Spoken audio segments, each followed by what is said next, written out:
Hello friends, આજે આપણે gas ચાલુ કર્યા વગર તેમજ ચાસણી વગર અને માવા કે મિલ્ક પાવડર વગર પેંડા બનાવીશું. તો તેના માટે આપણે અહીંયા જે આપણે ડાળિયાની જે દાળ આવે છે, જે આપણે ચણામાંથી બને છે, તે મેં અહીંયા લીધેલા છે, જે આપણે 1 કપ લીધેલા છે.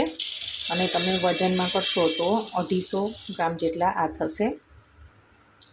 અને અહીંયા જેટલી આપણે આ ડાળિયા લીધા હોય તેનાથી અડધી આપણે આમાં ખાંડની જરૂર પડશે. તમે ખાંડની જગ્યાએ સાકરનો પણ ઉપયોગ કરી શકો છો. જો તમારે આ પેંડાને હેલ્ધી બનાવવા હોય તો તમે ખાંડની જગ્યાએ સાકરનો પણ ઉપયોગ કરી શકો છો. તમારે માપનું ખાસ ધ્યાન રાખવાનું. અને અહીંયા અડધાથી અડધું એટલું મેં આ ટોપરાનું છીણ લીધેલું છે. ટોપરાના છીણને તમે સ્કીપ પણ કરી શકો છો, પરંતુ આનાથી ટેસ્ટ ખૂબ જ સરસ આવતો હોય છે. હવે બધું એકવાર આપણે પીસી લેશું. તો અહીંયા જો મેં એકદમ આ રીતના તેનો પાવડર એકદમ ઝીણો એવો પાવડર તૈયાર કરી દીધો છે. તો હવે આપણે તેને એક વાસણમાં લઈ લેશું. તો ફ્રેન્ડ્સ, આ આપણે કોઈ પણ તહેવારમાં તમારે એકદમ હેલ્ધી પેંડા ખાવાની ઈચ્છા થાય તો ત્યારે તમે આ બનાવીને ખાઈ શકો છો. અથવા તો ગમે ત્યારે કોઈ મહેમાન આવી ગયા હોય અચાનક અને કંઈક મીઠાઈ બનાવવાની ઈચ્છા થતી હોય તો આ રીતના તમે બનાવીને ખાઈ શકો છો. તો એકદમ ફટાફટ આ મીઠાઈ બનીને તૈયાર થઈ જાય છે. હવે ફ્લેવર માટે મેં અહીંયા છે ને આમ જો આ ઇલાયચીને 4 ઇલાયચીને મેં આ રીતના ઝીણું ઝીણું તેને ખાંડી નાખ્યું છે, જે આપણે એડ કરીએ. અને બધું આપણે હાથેથી તેને મિક્સ કરી લેશું. એટલે ઇલાયચીનો પાવડર છે એ આ ડાળિયાના પાવડર સાથે સારી રીતે મિક્સ થઈ જશે અને તેનો ફ્લેવર પણ આમાં સરસ બેસી જશે. ખૂબ જ સરસ આમાં ઇલાયચીનો ફ્લેવર આવતો હોય છે. તો તમે જરૂરથી એડ કરજો. હવે ફ્રેન્ડ્સ, મેં અહીંયા છે ને અડધા કપ જેટલું દૂધ, નોર્મલ દૂધ હોય તે જ મેં અહીંયા લીધેલું છે. બાકી હું તમને છેલ્લે કહી દઈશ કે કેટલા દૂધની આપણે આમાં જરૂર પડી છે. તો આ રીતના થોડું થોડું દૂધ એડ કરતા જશું અને આ મિશ્રણને છે ને આ રીતના મસળીને મિક્સ કરતા જશું. અહીંયા એ વાતનું ખાસ ધ્યાન રાખવાનું છે કે વધારે પડતું આ મિશ્રણ છે ને ઢીલું ના થઈ જવું જોઈએ, નહીંતર પેંડા નહીં વળે. જો આ રીતના મિક્સ કરતું જવાનું. તો તમે આમાં ફ્લેવર માટે છે ને કાજુ, બદામ, પિસ્તાની કતરણ કરીને આમાં નાખી શકો છો. અથવા તો જો તમારે કેસરના તાંતણા પલાળીને દૂધમાં એ પણ તમે ફ્લેવર માટે નાખી શકો છો.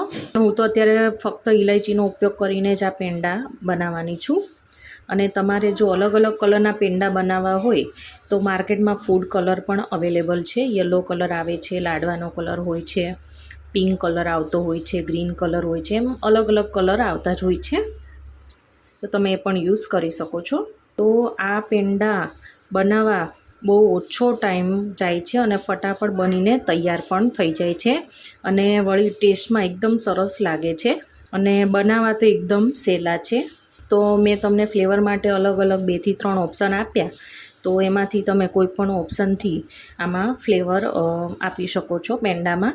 તો હમણાં તો આપણે રક્ષાબંધન આવી રહી છે, તો તમે આ રીતના હેલ્ધી પેંડા ઘરે બનાવીને પણ ખાઈ શકો છો. અત્યારની જનરેશનને ઘી ખાવાનું પસંદ બિલકુલ નથી હોતું. તો આ બેસ્ટ ઓપ્શન છે કે તમે એને આ રીતના આપશો તો આમાં આપણે ઘીનો ઉપયોગ બિલકુલ કર્યો નથી, તે ખાઈ લેશે. અને જે લોકો આપણે ડાયટિંગ ઉપર હોય છે તો એ લોકો છે ને ખાંડ અને ઘી ખાવાનું ટોટલી અવોઇડ કરતા હોય છે. તો તે લોકો માટે આ બેસ્ટ છે, કેમ કે આમાં છે ને જો આપણે એક તો ડાળિયાનો ઉપયોગ કર્યો છે તો એ આપણે હેલ્થની દ્રષ્ટિએ જોઈએ તો એ બહુ જ ગુણકારી છે. અને આમાં આપણે ખાંડ એડ કરી છે, તો ખાંડની જગ્યાએ તમે સાકરનો ઉપયોગ કરીને પણ આ પેંડા બનાવી શકો છો. અને વળી આપણે આમાં ઘીનો તો બિલકુલ ઉપયોગ કર્યો જ નથી. તો જે લોકો ડાયટિંગ કરે છે અને એને પણ જો ગળ્યું ખાવાનું ક્યારેક ઈચ્છા થતી હોય તો આ રીતના પેંડા બનાવીને ખાઈ શકે છે. તો જો આ રીતના મસળશું ને એટલે આપણે જે ખાંડ એડ કરી છે અને ટોપરાનું છીણ એડ કર્યું છે અને દૂધ એડ કર્યું છે, એટલે એ બધામાંથી મોઇશ્ચર એ રિલીઝ થશે અને આ રીતના એકદમ સરસ એવો આ આપણો લોટ છે એ બંધાઈ જશે. તો જો આ રીતના આ લોટ આપણો બંધાઈ ગયો છે. ના બહુ ઢીલો છે, ના બહુ કઠણ છે, એવો સરસ આ લોટ બંધાઈને તૈયાર થઈ ગયો છે. તો અહીંયા મને ટોટલ આપણે જે અડધી વાટકી જે આપણે આમાં ખાંડ લીધી હતી તે જ આ બાઉલ છે, તે જ આ મેજરમેન્ટ કપ છે. તો અડધામાંથી અડધા દૂધની મને જરૂર પડી છે. તો હવે આપણે આમાં છે ને એક લુવો લેશું. તો તમારે જે સાઇઝના પેંડા વાળવા હોય, નાના કે મોટા, તો એ અકોર્ડિંગ તમારે આ રીતના થોડું આપણે લુવો લઈ લેવાનો અને આ રીતના બે હાથમાં રાખી આ રીતના આપણે બરાબર મસળી લેશું પહેલાં તો. જો આ રીતના. અને એક આપણે છે ને બોલ બનાવીશું. જો તમને હાથમાં એવું લાગતું હશે કે આપણે આમાં ઘી નાખ્યું છે, જો અહીંયા તેલવાળો એવું લાગે છે ને, પણ એનું એક જ કારણ છે કે આપણે જે આ ટોપરાનું છીણ નાખ્યું છે ને, તો તેના મોઇશ્ચરના લીધે અહીંયા જો આ રીતનું તમને ઘી જેવું દેખાઈ રહ્યું છે.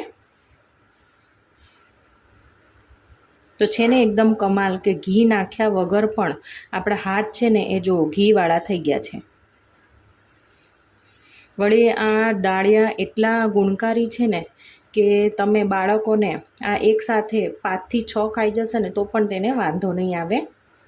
જો આ રીતના આ વાળી લીધું અને પછી હવે આ રીતના હાથથી પ્રેસ કરવાનું અને જો આ રીતના રાખી તેને આમ આમ કરવાનું. જો કેટલો સરસ એવો ગોળ પેંડો વળ્યો છે. તો તમારે આ રીતના રાખવા હોય સિમ્પલ તો તમે આમ પણ રાખી શકો છો, પરંતુ આમાં ડિઝાઇન હોય તો વધારે સારા લાગતા હોય છે. તો આપણે એક ડિઝાઇન આમાં પાડીશું. તો ફ્રેન્ડ્સ અહીંયા જુઓ, મેં આ રીતના પેંડા એ વાળી લીધા છે. તો 250 ગ્રામમાંથી જો 3, 3, 6, 3, 9 પેંડા વળ્યા છે. તો એકદમ ઓછા ખર્ચમાં આ પેંડા બનીને તૈયાર થાય છે. તો હવે આપણે આની ડિઝાઇન આના ઉપર પાડીશું, એટલે લુક વાઇઝ પણ આ પેંડા તમને જોતાની સાથે જ ભાવે એવા આપણે બનાવીશું. તો તેના માટે છે ને આપણે એક થાળીને ઊંધી કરી છે અને આપણે જે આ પૂરી તળીએ ને એ મેં જારો લીધેલો છે. તો આની આપણે ડિઝાઇન પાડીશું પેંડામાં. તો જો અહીંયા એક પેંડો મૂક્યો અને આ રીતના વચ્ચોવચ રાખી આ રીતના આપણે તેની ડિઝાઇન ફરતી સાઈડ બધી સાઈડ આપણે પાડીશું. એકદમ સરસ એવી ડિઝાઇન આમાં પડી જશે અને લુક ખૂબ જ સરસ એવો આનો આવશે. તો જો ફ્રેન્ડ્સ અહીંયા આપણો એક પેંડો છે એ તૈયાર થઈ ગયો છે. તો જો બહારના હોય એટલા સરસ થઈ ગયા છે ને. બીજા પેંડામાં આપણે સેમ પ્રોસેસથી આમાં આ રીતના ડિઝાઇન આપીશું. તો ફ્રેન્ડ્સ તમે આની જગ્યાએ બીજી કોઈ ડિઝાઇન કરવા માંગતા હોય તો આપણે છાશ કરવા માટેનું જે આપણે બ્લેન્ડર ફેરવતા હોય ને એ બ્લેન્ડરની જે ચકરી હોય છે ને, તો તેનાથી પણ સરસ એવો શેપ આવશે. તો અહીંયા બીજો પેંડો પણ તૈયાર થઈ ગયો છે. તો બસ આવી જ રીતના બીજા બધા પેંડામાં પણ આ રીતના શેપ આપી દઈએ. ફ્રેન્ડ્સ અહીંયા જો મેં બધા જ પેંડામાં આ રીતની ડિઝાઇન પાડી દીધી છે અને કેટલા સરસ એવા આપણે બહાર દુકાને મળતા હોય એટલા સરસ આ પેંડા બનીને તૈયાર થઈ ગયા છે. તો એકદમ હેલ્થથી ભરપૂર, એકદમ પૌષ્ટિક ગુણોથી ભરપૂર એવા પેંડા તમે જરૂરથી બનાવજો. અને જો મારી આજની રેસીપી તમને ગમી હોય તો મારી ચેનલને સબસ્ક્રાઈબ, લાઈક અને શેર કરવાનું ના ભૂલતા. તો આપણે ફરીવાર મળીશું એક નવી જ વાનગી સાથે. Thank you for watching.